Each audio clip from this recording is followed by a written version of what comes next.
यारे नौआ कवन नौआ हो तोह के बाबा बोला इले हो।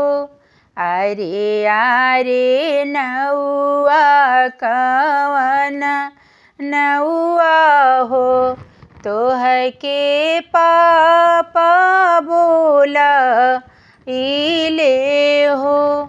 अरे यारे नौआ कवन नौआ हो तोह के भैया बोला इले हो।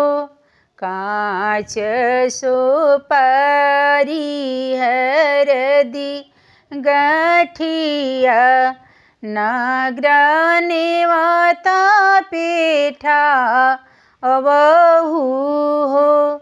दुअराने वती कावा न फूफा ए आंगनवा कवनी बुआ हो।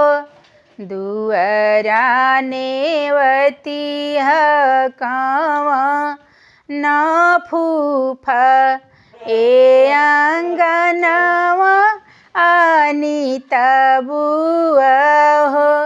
गोदिया नेवती भाए नावा ए आंगनवा सोहा अवन हो। गोदिया नेवती भाए नावा ए आंगनवा सोहा अवन हो। डड़ी चढ़ी आएलियानी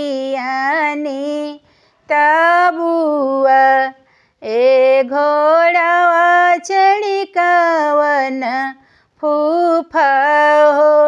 घोड़ा चढ़ी आएले कावा न जीजा ए डाँडिया चढ़ी कावनी दीदी हो।